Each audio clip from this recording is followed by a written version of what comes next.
Delhi police का एक officer एक व्यक्ति को फोन मिलाकर बातचीत करता है। कहता है कि मैं दिल्ली पुलिस का एसीपी विक्रम सिंह राठौर बात कर रहा हूं। कौन बोल रहा है? सामने से व्यक्ति कहता है कि जी मैं हेमराज सिंह बात कर रहा हूं। और जैसे ही वो अपना नाम बताता है तो पूछा जाता है कि तुम्हारी उम्र क्या है। वो कहता है कि जी मैं 65 साल का हूं, कारोबार मेरा है चलता है, बिजनेसमैन हूं। तभी एसीपी उसको डांटते हुए फटकारते हुए कहते हैं कि तुम्हें शर्म नहीं आती? जिस लड़की से तुम अश्लील चैट कर रहे थे, जिससे अश्लील बातें कर रहे थे, उसकी उम्र लगभग 17 साल के आसपास है और इससे कहीं बड़ी तुम्हारी बेटियां होंगी, इससे कहीं बड़ी तुम्हारी बहुएं होंगी। जैसे ही वो व्यक्ति ये बात सुनता है, एसीपी की डांट सुनता है, वो रोने लगता है, गिड़गिड़ाने लगता है, कहता है कि साहब मुझसे गलती हो गई है। लेकिन एसीपी कहता है ये गलती नहीं, थाने आओगे पुलिस तुमसे अपने तरीके से पूछताछ करेगी, साथ ही जब तुम जेल जाओगे बाकी की जिंदगी सलाखों के पीछे गुजारोगे और जब लोग तुमसे पूछेंगे कि आखिरकार हुआ क्या था, तब तुम्हें अपने किए पे पछतावा होगा। उस व्यक्ति ने कहा कि मेरी अपनी बड़ी साख है, लोग मुझे बहुत इज्जत देते हैं, लोग मुझसे बहुत प्यार करते हैं, मुझसे भूल हो गई है, मुझे यही माफ कर दीजिए। बस इतना कहना था। इसके बदले में उसे लगभग 18,50,000 रुपए खर्च करने पड़ जाते हैं, तब भी उसकी जान नहीं छूटती। पुलिस इस मामले की जांच करती है मुंबई से और दिल्ली से। मुंबई की पुलिस राजस्थान पहुंचती है, दिल्ली की पुलिस हरियाणा पहुंचती है और ये पता करने के लिए कि आखिरकार वो है कौन। तो पता चलता है कि एक 17 साल की लड़की है जिसने अब तक लगभग 140 लोगों के साथ उसने ऐसा ही काम किया है। और जब पुलिस इन्हें पकड़ती है, गिरफ्तार करती है, तो ये चौंकाने वाली बात सामने आती है। ऐसी बातें जिसे सुनने के बाद शायद आप लोगों को सतर्क होना पड़ेगा। हर वक्त हर दम कोई ना कोई अपने मोबाइल से लगातार पन्ने पलटता रहता है सोशल मीडिया के, और ये देखने की कोशिश करता है कि सामने बहुत अच्छा है, बहुत खूबसूरत है, लेकिन वो अच्छा जो दिखने वाला होता है वो कई बार बहुत स्याह होता है, काला होता है, और उसकी कालिक जब अपने मुंह पे पुतती है तो जिंदगी बद से बदतर हो जाती है। आज की कहानी कई तरह के संदेश देगी।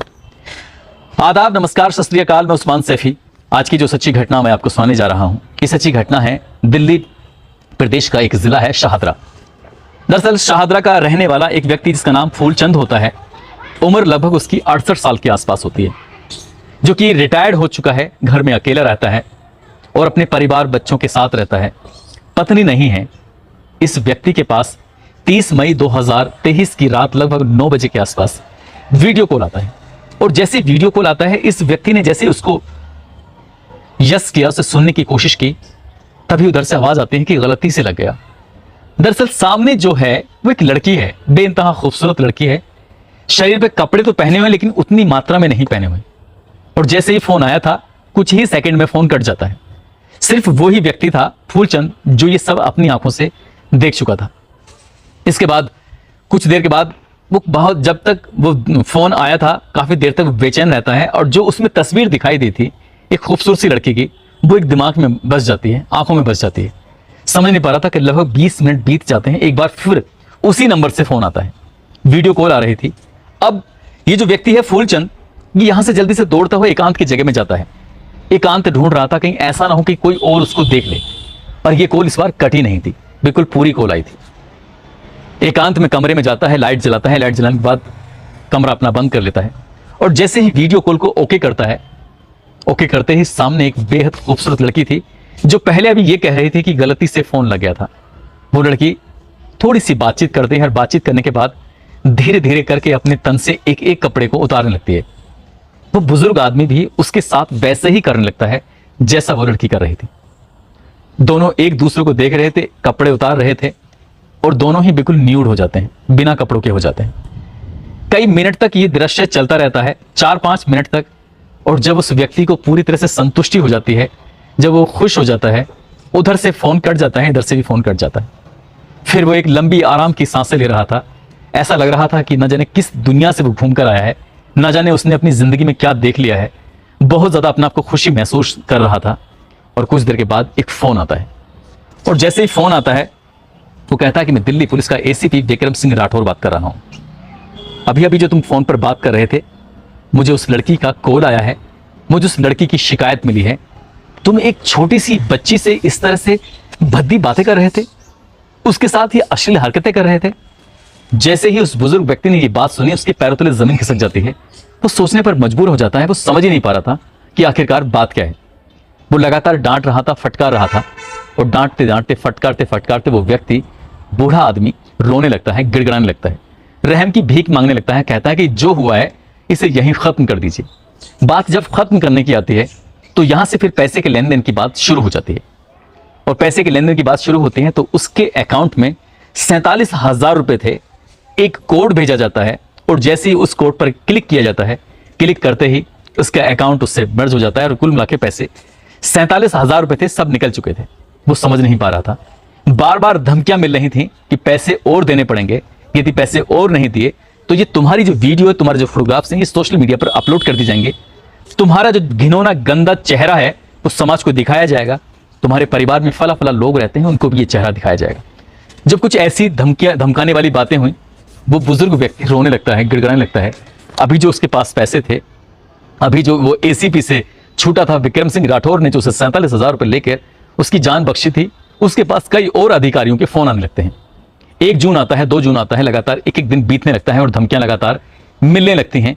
इधर धमकियां मिल रही थी, इधर वो व्यक्ति बहुत ज्यादा परेशान हो जाता है। हार कर थक कर 5 जून 2023 को थाने पहुंचता है निकटतम, और वहां जाने के बाद वो पूरी कहानी बयां करता है कि आखिरकार उसके साथ हुआ क्या है। अब उसके पास कोई पैसे नहीं बचे, जो भी उसके पास जमा पूंजी थी उसने वो दे दी। वो रिटायर्ड ऑफिसर है, इज्जतदार व्यक्ति है, वो बाकी पैसे किसी से मांग भी नहीं सकता, इसलिए मेरी मदद करो।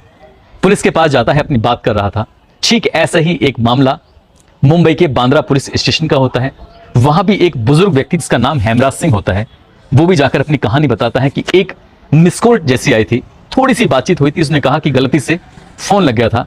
उसके बाद दोबारा से फोन आता है, दोबारा से फोन आने के बाद बातचीत का सिलसिला शुरू ही नहीं हुआ था कि उस लड़की ने अपने तन से एक एक कपड़े उतारने शुरू कर दिए, और हेमराज सिंह ने भी ठीक वैसा ही करना शुरू कर दिया। लेकिन हेमराज सिंह बिजनेसमैन आदमी, उसके अकाउंट में भी अच्छे खासे पैसे, और उसके पास भी फोन पहुंचता है विक्रम सिंह राठौर का कि मैं दिल्ली पुलिस का एसीपी बात कर रहा हूं। और बातचीत में कब उसकी खाते से 18,50,000 रुपए की रकम निकल जाती है। और उसके बाद भी बात यही नहीं थमती, जब लगातार उसे धमकियां दी जाती हैं कि पैसे और चाहिए। तो जैसे अभी दिल्ली का व्यक्ति था फूलचंद, वो परेशान हो रहा था, ठीक वैसे ही बांदा पुलिस स्टेशन क्षेत्र का वो व्यक्ति हेमराज सिंह भी परेशान हो रहा था। और इसके बाद जब ये निकटतम थाने में जाते हैं, अपनी अपनी एफआईआर दर्ज कराते हैं, तब वो एफआईआर के माध्यम से जिस फोन के माध्यम से बातचीत करने की कोशिश की गई थी, सर्विलांस पे लगाया जाता है। सर्विलांस पे लगाने के बाद ये पता करने की कोशिश की जाती है कि आखिरकार फोन कहां से आया है, किसने किया है। तो जो हेमराज सिंह को फोन किया था वो राजस्थान के भरतपुर है, वहां का एक थाना है गोपालगढ़, और गोपालगढ़ का एक गांव लगता है पीपलखेड़ा। ये फोन तो वहां से किया गया था, जो हेमराज सिंह को फोन किया गया था। लेकिन फूलचंद को जिसने फोन किया था, वो फोन किया था मेवात, एक जगह है हरियाणा में, उसी का एक गांव लगता है। उसका गांव का नाम अमाईपुर गांव का नाम है। अमाईपुर से फोन पहुंचा था। अब पुलिस दिल्ली की भी हो और चाहे पुलिस मुंबई की हो, दोनों अपने अपने हिसाब से पहुंच जाते हैं। मुंबई की पुलिस ने भी इन लोगों को गिरफ्तार कर लिया। राजस्थान के भरतपुर का थाना गोपालगढ़, और गोपालगढ़ का गांव पीपलखेड़ा, वहां का एक लड़का था जिसका नाम आरिफ मेब होता है, और दूसरे का नाम रामवीर प्रजापति होता है। जिन दोनों व्यक्ति ने 18,50,000 रुपए की रकम हेमराज सिंह के खाते से निकाली थी। दरअसल कोई लड़की थी ही नहीं, बल्कि एक वीडियो रिकॉर्डेड थी, और उस रिकॉर्डेड वीडियो से वो फोन करते थे, और ऐसे ही उन्होंने फोन करके बात करते थे। उनके पास मोबाइल नंबर होता है, मोबाइल में जो नंबर सेव था ट्रू कॉलर पर, वो विक्रम सिंह राठौर के नाम से सेव था, एसीपी विक्रम सिंह राठौर, दिल्ली पुलिस। कोई भी व्यक्ति, किसी व्यक्ति की हालत खराब हो सकती है। जो डीपी पे फोटो लगाया हुआ है वो भी दिल्ली पुलिस के सचमुच के एक ऑफिसर का लगाया हुआ था। ठीक यहां भी ऐसे ही होता है। अब दिल्ली पुलिस गई थी हरियाणा के अभाईपुर गांव में। वहां जाकर एक व्यक्ति को जब गिरफ्तार किया जाता है, जिस व्यक्ति ने फोन किया था उसका नाम अलीमुद्दीन होता है, और अलीमुद्दीन लगभग 50 साल का एक व्यक्ति होता है। उस 50 साल के व्यक्ति को जब गिरफ्तार किया जाता है, उसकी जब घर की तलाशी ले रही थी पुलिस, तो तलाशी लेने पर पता चलता है कि उसके पास 8 मोबाइल हैं।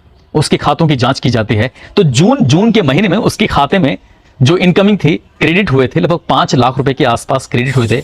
जो व्यक्ति अभी लड़की बनकर बात कर रहा था, वो लड़की था ही नहीं। उसका नाम अलीमुद्दीन होता है, 50 साल की उम्र होती है। अभाईपुर गांव का वो रहने वाला था, मेवात का जो क्षेत्र लगता है।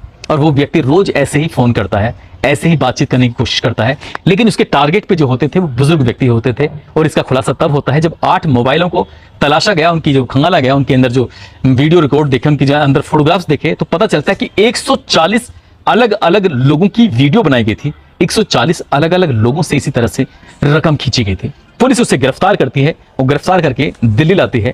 एफआईआर तो पहले थी उसके खिलाफ, और ये जो 8 मोबाइलों के अंदर जो उसके खिलाफ सबूत मिलते हैं वो अपना आप में पुख्ता होते हैं।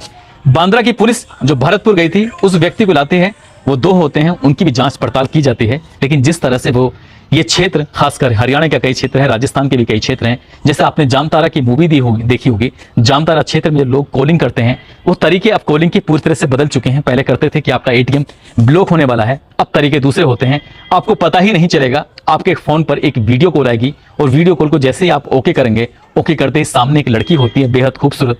पहले तो वो कोशिश करते हैं कि देखते हैं कि सामने वाला व्यक्ति है कौन, किस तरह का व्यक्ति है। उनके टारगेट पर वो ऐसे लोगों को रखते हैं जो सीधे साधे हो सकते हैं, जिन्हें आसानी से डराया जा सकता है, धमकाया जा सकता है। यदि सामने ऐसा कोई व्यक्ति लगता है कि खतरनाक उनके लिए साबित हो सकता है तो फोन काट देते हैं और नए टारगेट के लिए कोशिश करते हैं। हर दिन वो लगातार नए नए लोगों को फोन करते हैं। दिन भर में 100-150 कॉल लगने के बाद एक ना एक मुर्गा उनकी जाल में फंसी जाता है। उसके बाद फिर उससे उगाही का दौर शुरू होता है। बहुत कम लोग ऐसे हैं जो थाने पहुंचते हैं अपनी इज्जत के लिए, और थाने में जब कुछ लोग पहुंच जाते हैं तो पुलिस अपना जब ईमानदारी से काम करती है, उन लोगों को गिरफ्तार करती है, तब सच्चाई सामने आती है। इसलिए दोस्तों, इस पूरे घटनाक्रम को सुनाने का उद्देश्य किसी को परेशान करना नहीं है, किसी का दिल दुखाना नहीं है, बल्कि आपको जागरूक करना है, आपको सचेत करना है। आप जब भी मोबाइल चलाएं, आपके पास जब भी ऐसी वीडियो कॉल आए, आपको जब भी कोई इस तरह से धमकाने की कोशिश करे, आपसे जब भी कोई पैसे मांगने की कोशिश करे, तो आप कोई पैसे ना दें, आप उसकी धमक में ना आए, आप उसके बहकावे में ना आए, सीधा नजदीकी पुलिस स्टेशन जाएं। नजदीकी पुलिस स्टेशन जाने के बाद, खासकर साइबर सेल के डिपार्टमेंट में जाने के बाद, अपनी पूरी कहानी बयां करें और कहानी बयां करने के बाद उनसे मदद मांगें। किसी को कोई पैसे देने की जरूरत नहीं है। आजकल तो लिंक आता है, लिंक जैसे आपके पास आएगा वो कुछ पैसे निकालेंगे, क्योंकि वो सारा मोबाइल का जो एक्सेस है वो आपके सामने क्रिमिनल व्यक्ति के पास होता है। उस खाते से 1 रुपया भी निकलता है तो आपके मोबाइल में उसका मैसेज नहीं जाएगा, बल्कि उसी के मोबाइल में मैसेज आएगा। पहले ही मैसेज से पता चल जाएगा कि इसके खाते में आखिरकार रकम कितनी है। जितनी भी रकम होती है, थोड़े बहुत 2-4 रुपए छोड़कर बाकी के सारे पैसे वो उसमें से निकाल लेते हैं। आपके साथ इस तरह की वारदात ना हो, जैसे कि 140 लोगों के साथ 17 साल की नकली एक लड़की ने, जो थी ही नहीं, जिसकी वीडियो रिकॉर्डेड थी, उसने 140 लोगों को ठग लिया और अपने अश्लील कपड़े उतार के उनको अपने झांसे में लेकर उनको कंगाल बना दिया। आपके साथ ऐसा ना हो, इसलिए ये कहानी सुनाई गई है। और जाते जाते कुछ लोगों ने नाम लेने की अपील की थी। बिहार के अमित लोढ़ा हैं, कुलदीप सिंह चीमा हैं, जालंधर के इमरान हुसैन हैं, मुबारक खान हैं, मेवात के सोनिया पाल हैं, सोनित पाल मुजफ्फरनगर के हैं, सतीश प्रजापति हैं गोरखपुर के, फ़हीम चौधरी मुरादाबाद से हैं, नौशाद आलम, शमशेर अहमद, बलदेव राणा दिल्ली से, शाहीन शेख दिल्ली से हैं। आप सब लोग अपना ख्याल रखें, सुरक्षित रहें। जय हिंद, जय भारत।